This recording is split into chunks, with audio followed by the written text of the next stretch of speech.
Ça y est, c'est les vacances et peut-être que vous partez en voyage. Cool, sauf que attention aux arnaques. Vous êtes une proie facile et certaines personnes utilisent des stratagèmes complètement dingues pour vous subtiliser de l'argent. Le dernier va vous étonner. Ne vous faites plus avoir avec tous ces astuces. Les arnaques au transport. Vous avez forcément vu cette vidéo passer. Un couple de touristes thaïlandais dans un taxi bien vénère qui leur demande 247 € pour un trajet aéroport-Paris. Normalement, ça coûte une cinquantaine d'euros.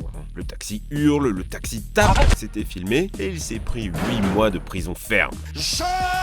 Même chose dans cette vidéo d'Honest Guide à Prague, un petit trajet en ville, un prix exorbitant et un mec qui essaye de te fracasser la gueule quand tu veux pas payer. Sauf qu'ici, pas de justice, la police tchèque te laisse entendre que c'est normal, faut pas trop fouiller parce que derrière il y a la mafia. Les taxis, c'est un véritable attrape-touriste. Vous êtes coincé dans une bagnole, la porte est fermée, le compteur du prix tourne et vous savez pas trop comment ça marche.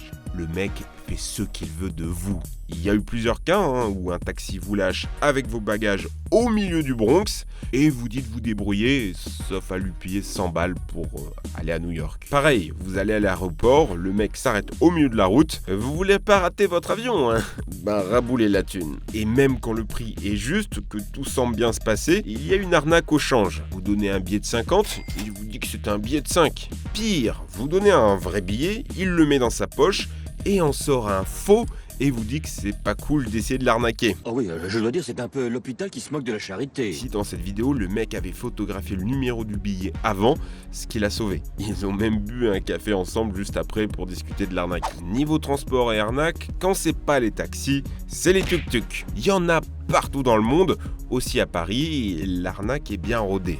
Il vous dit que c'est 20 € pour aller aux Champs-Élysées. Cool, une jolie petite balade en amoureux pour pas trop cher. Vous arrivez aux Champs-Élysées et il vous lâche là. Il vous dit que si vous voulez revenir, c'est 20 € supplémentaires. Bon, vous râlez, vous acceptez, vous êtes de retour à destination et vous découvrez que c'est 20 € x 2 par personne. 80 € le tour de tuk-tuk et le mec vous sort la brochure après au calme en vous disant que fallait la lire. La solution ici c'est juste de dire que vous payez ce qui est convenu. Le mec va gueuler mais qu'importe, tenez bon, il est dans l'illégalité et il se calmera tout seul. Les arnaques à l'achat forcé. Ça c'est plutôt rigolo. Un mec vous approche, il est super pote avec vous, vous tient le bras et vous offre un bracelet en cadeau. Un homme généreux. C'est gratuit, mais ça coûte quand même 2 €. Et quand vous payez pas, comme dans ce témoignage, ses potes appliquent et vous invectivent. En Inde, c'est pareil, on vous offre un massage payant. Un mec salit vos chaussures, vous les nettoie gentiment contre de l'argent. Et vous voyez que c'est des pauvres gens, donc vous donnez. Pas de souci. Attention quand même, parfois c'est des subterfuges, un deuxième complice en profite pour vous faire les poches. Ça m'est arrivé personnellement au Chili. Parfois la vente n'est pas forcée, c'est vous le pigeon qui pensez faire une bonne affaire. C'est le piège de l'anneau d'or. Rien de stylé en fait. Une meuf vous dit que vous avez fait tomber un anneau en or et que c'est à vous. Vous dites, non, elle va me donner un anneau en or, c'est moi qui vais l'arnaquer. Alors vous donnez 20 € pour remercier son honnêteté, mais la bague, c'est du toc. Plus vicieux, l'arnaque à la photo. Vous voyez dans la rue, là, une magnifique petite biquette toute blanche. Un singe, un perroquet, vous vous dites que c'est la photo du siècle pour votre Instagram. Et là, un mec rapplique de nulle part et vous dit que c'était payant. Et parfois, c'est très cher.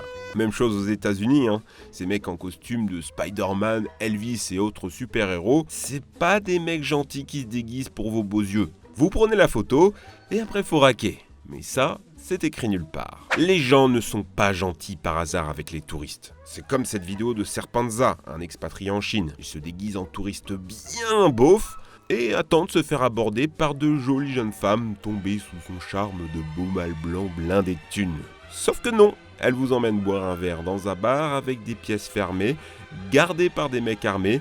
Il n'y a pas de carte des prix et vous ressortez avec des additions très très salées. Plusieurs milliers d'euros. Si vous allez au Japon, à Shinjuku, pareil, même arnaque, choisissez vous-même les bars où vous allez avec des inconnus. C'est le cas pour une arnaque encore plus dangereuse où vous finissez par acheter une maison. Oui, on vous offre un ticket à gratter, il est gagnant, sauf que pour retirer votre lot, On vous emmène dans un hôtel, vous y êtes coincé toute une après-midi avec des gens qui vous expliquent qu'investir c'est l'avenir, vous signez plein de trucs en espérant avoir votre lot, et sans le savoir, vous vous êtes engagé à acheter une baraque. C'est un scam si fréquent qu'il y a carrément des mecs sur internet qui collectionnent ces tickets à gratter. Les arnaques à la location. Vous payez un hôtel sur internet et vous découvrez sur place que l'adresse n'existe pas. Un terrain vague. Voilà ce qu'auraient dû être nos vacances. Le numéro 13, route de Calarossa, censé être une villa paradisiaque. Ou que ce n'est pas du tout ce à quoi vous vous attendiez. Faites attention, si l'offre est trop alléchante, c'est que c'est un piège. Maintenant, imaginons que tout se passe bien. Votre chambre est superbe, votre hôtel super sympa, il vous conseille même des activités. Sauf que l'hôtel est de mèche avec des arnaqueurs. C'est la fameuse arnaque du scooter. Vous louez le scooter, mais celui-ci est trafiqué pour tomber en panne. On vous emmène chez un garagiste, aussi de mèche, qui vous livre une estimation des réparations complètement abusive. Parfois c'est encore plus vicieux, vous garez votre scoot, un mec de la location vous a suivi avec un double des clés, vole son propre scooter et vous devez le rembourser. Gare à vous si vous ne payez pas, car non seulement l'hôtel, la location et le garage peuvent être de mèche, mais aussi la police. C'est l'arnaque du jet ski en Thaïlande. Vous êtes bien, vous faites les choses sur les vagues, vous rentrez à bon port et vous découvrez une mystérieuse éraflure. Il faut payer et les mecs sont super agressifs. Heureusement, miraculeusement, un policier passait par là. Mais vous dit que vu que vous avez cassé, vous devez payer. Le policier, il a l'air gentil, il négocie pour vous un prix à la baisse. Vous vous dites que c'est cool de sa part, que vous n'allez pas mettre en colère un policier non plus. Malheureusement pour vous, tout le monde ici était de mèche pour vous arnaquer. Mon conseil ici, c'est de louer seulement à des entreprises qui ont de bonnes notes sur internet. Si elles ne les ont pas truquées évidemment. Prenez aussi une photo des véhicules avant d'y aller, c'est vraiment la base pour toute location. Et n'hésitez pas à utiliser votre caméra et dire que vous êtes journaliste, ça en calme beaucoup. Les arnaques à la charité forcée. Vous êtes en vacances, vous êtes de bonne humeur, un bon samaritain. Quelqu'un vient vous voir avec une belle cause, mais attention, c'est le cas des fausses pétitions des sourds et muets à Paris. Ils vous demandent de signer pour pouvoir créer un centre venant en aide à des handicapés. Vous signez et on vous demande de l'argent comme l'ont fait les autres faux signataires. Vous n'êtes pas un bâtard, non, vous donnez. Sauf que ces gens ne sont pas du tout sourds et muets, ce sont souvent des membres de réseaux mafieux. Et ce genre d'arnaque, il y en a partout en Europe. Là encore, Honest Guide a enquêté. Ale najednou mluvíte. Aha. Takže a tady sbírá podpisy od lidí.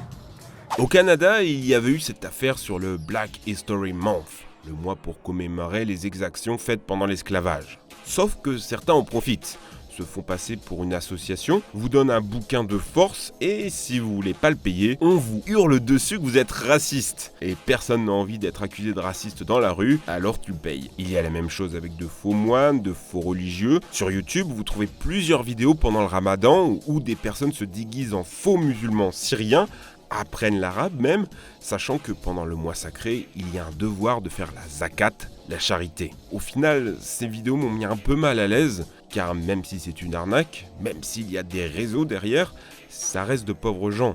Les arnaques au change et au jeu d'argent.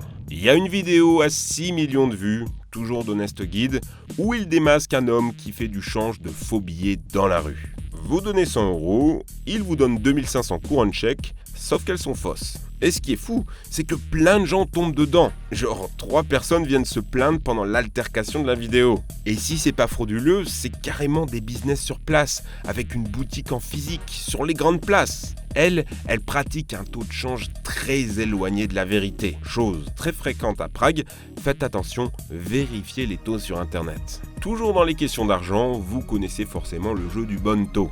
Un mec met une bille dans un verre, change l'ordre et vous devez la trouver. Sauf que c'est bien fait. Déjà, il y a des joueurs complices qui vous donnent l'impression que c'est facile. Vous pouvez même faire quelques parties avec des faibles sommes que vous gagnez. Mais quand il s'agit de mettre 50 € sur la table, vous êtes certain de perdre. Ils ont plein de techniques pour vous tromper. Et même si vous gagnez, vous êtes entouré de 3-4 complices qui ne vont pas vous laisser partir avec votre gain. Dites-vous qu'à Paris, il y a une brigade policière dédiée à ça. Ils montent dans les bagnoles, font des filatures, un vrai film d'action. Car en fin de journée, c'est des centaines de touristes qui sont arnaqués tous les jours. Ceci dit, parfois, vous le méritez bien. Aux États-Unis, vous avez des magiciens qui vous mettent au défi de réussir à dire votre nom de famille. Impossible, hein. C'est impossible! À moins que le gars bosse chez Facebook, mais il n'y a pas moyen. Donc vous payez, vous pariez, et là, il vous dit... Votre nom de famille. Oui, il vient de vous lâcher votre nom de famille, littéralement. Il a gagné, il vous a ken,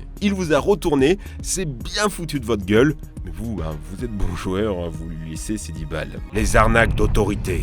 Vous avez forcément vu cette vidéo de Fabien Olicard. À l'aéroport de Lima, il se fait fouiller à la douane et les mecs en profitent pour carrément lui voler son ordinateur. Il peut rien faire, c'est sa parole contre celle d'un douanier. À Paris, vous avez des policiers qui vous arrêtent, vous font une fouille au corps, prennent votre portefeuille, votre carte d'identité et en profitent pour voler votre argent. Sauf que ce sont de faux policiers, ce sont des déguisements et là encore vous pouvez rien faire. Pareil, à la gare, un faux contrôleur peut vous dire que votre billet n'est pas en règle ou que vous n'avez pas le laissez-passer sur votre visa. On vous emmène alors dans un faux office de tourisme, vous payez et un faux laissez-passer. Mais il n'a jamais été question de ça, c'est pas nécessaire. C'est juste que vous avez vu un costume, vous avez paniqué et vous vous êtes fait pigeonner. Plus grave, surtout en Afrique, de vrais policiers qui trouvent toujours un petit souci sur votre passeport, sur votre permis de conduire, d'autres petits trucs. Un petit billet et vous repartez. Généralement, vous êtes obligé de payer pour être tranquille, mais vous pouvez aussi refuser poliment en indiquant que vous êtes prêt à aller au commissariat pour régler ça proprement. Sauf que vu que pour lui c'est illégal et il va vous laisser partir. Attention quand même qu'il n'invente pas un outrage à agent, sinon vous allez finir vos vacances au trou. Vous l'aurez compris, dans les grandes villes, personne n'est gentil avec vous par hasard. Alors oui, vous avez envie de vivre une expérience humaine forte, faire des rencontres qui changeront votre vie. Et c'est sur ça que jouent les arnaqueurs. Votre crédulité, votre peur de vexer quelqu'un dans un pays étranger. Mais restez focus, osez dire non. Au milieu de la foule, personne ne va vous taper, c'est trop dangereux pour les arnaqueurs. L'État essaye tant bien que mal de lutter contre ça, sachant que ça peut ruiner vos vacances, voire pire, ruiner des gens tout court. Et en cas de vol, avec la perte du passeport, des grosses difficultés pour revenir au pays. Mais j'aimerais quand même aborder avec vous une question. On a ici beaucoup parlé de pauvres gens, de gens qui font ça un peu à la débrouille dans la rue. Mais les arnaques les plus coûteuses sont souvent totalement légales. La Tour Eiffel et son prix exorbitant pour prendre un simple ascenseur, les boutiques de touristes qui vendent de la camelote, les transports en commun pour aller à l'aéroport, ou des restaurants qui vous servent de la bouffe surgelée Picard à 20 balles le plat. Le tourisme, c'est 1,5 milliard de personnes chaque année. Des gens qui arrivent en short et tongs dans des cultures qu'ils ne maîtrisent pas et ne respectent pas. Du coup, à se demander si les locaux n'ont pas totalement tort. Bon, je provoque un peu. Ceci dit, j'espère que cette vidéo vous aidera dans vos futures vacances à ne pas être arnaqué. Moi, ça m'est arrivé déjà 2 fois. J'ai perdu 10 balles en tout. C'est pas la mort, mais on se sent toujours un peu volé. Un peu trahi aussi.